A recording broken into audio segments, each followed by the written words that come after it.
hello friends की करी आছেন तो মই আজি একটা নিয়ে আসলাম নতুন রেসিপি তো মোর রেসিপিটা দেখি থাকেন মই এই যে তুলিবা যায়া আসং শাকটা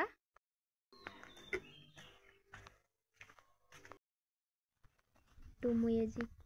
কি শাক দিয়া রেসিপিটা বানাম মাছ বানাম তো মোর দেখি থাকেন মোর ভিডিওটা স্কিপ না করিয়া তো এই যে মই শাক তুলিবা যায়া আসং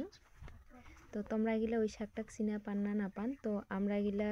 বন উশুনি বুলি কই যেহেতু বনত পোৱা যায় আৰ জঙ্গলত হয় আৰ জঙ্গলে পোৱা যায় তো এই যে দেখো শাকটা মই তুলি আসং তো এটা আমার বন উশুনি বুলি কই তো কার কার অতি আছে কাই কাই খাবা জানেন না না জানেন মোক কমেন্ট করি কোন তো মই আজি এটা বানাম মাছ দিয়া তো মোর এই যে শাক তুলা হইয়া গেল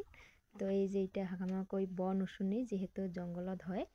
তো এই যে মই লাহে লাহে সবজিটা বেশি নিয়ে আসং তো তোমরা গিলা দয়া করে ভিডিওটা দেখেন তো মোর বেসা হল মই ধুইয়া নিয়ে আসং আর ভিডিও গিলা মোর ভাল লাগিলে মোর চ্যানেলটা সাবস্ক্রাইব করেন তো এই যে মই মাছ নিয়ে নিছুং রেডি করি আর এই মাছটা মোর জন্য বহুত ফেভারিট হয় আর মই এই মাছটাই খেয়ে ভাল পাও আর মই সবজিটা দি কাটি নিছুং ছোট ছোট করে বাকি সব রেডি করে নিছুং তো মই এলা কারাই বসে দিলুম আর তোমরা গিলা রেসিপিটা দেখি থাকেন তো মোর কারাই গরম হইয়া গেল আর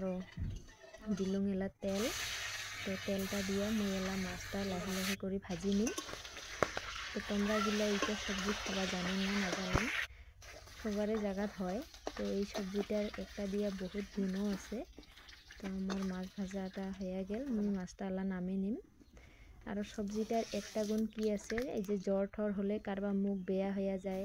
বা ডাবল হয়ে যায় এই সবজিটা খাইলে মুখ পাতলা হয়ে যায় মুখত একটা যেহেতু ঘাস নাগে ঝাল ঝাল নাগে তো ওইটাতে মুখটা সাফা করে দেয় তো এই সবজিটার বহুত গুণ আছে তো তোমরা গিলাও যদি খান নাই একবার খাইয়া দেখেন ট্রাই করে দেখেন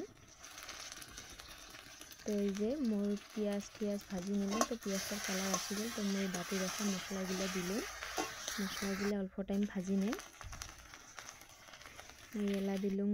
লবণ মরিচ হালদি তো মরিচ আগতে দিছো তো মই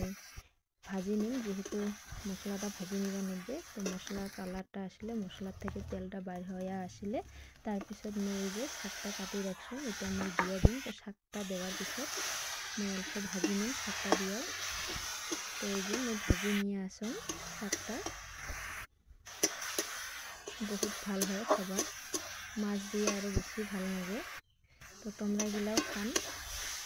যদি খান নাই আর কাই কাই খাইছেন কমেন্ট করি কন তো এই যে মোর সবজিটা পুরা ভাজা হয়ে গেল পুরা তেল বেরিয়েছে সবজি থেকে তো মই পরিমাণ মতো মোর জল দিলুম যেখানে মোক লাগে যেহেতু মই মাছটা দিম সবজি তো এই যে মই জলটা দিয়ে এক দুইবার পাত্তার লগত মিলিবার জন্য জলটা ঘাটি দিলুম তো পুরা মোর জল গরম হয়ে গেল তো মই দিলুম এলা মাছটা তো মাছটা দিয়া মই অল্প টাইম 2-3 বার লড়াই নিম অল্প টাইম রাখি দিম যেহেতু মাছটার লগত ঝোলটা মাছের রসটা কিবা হবার নিবে সবজির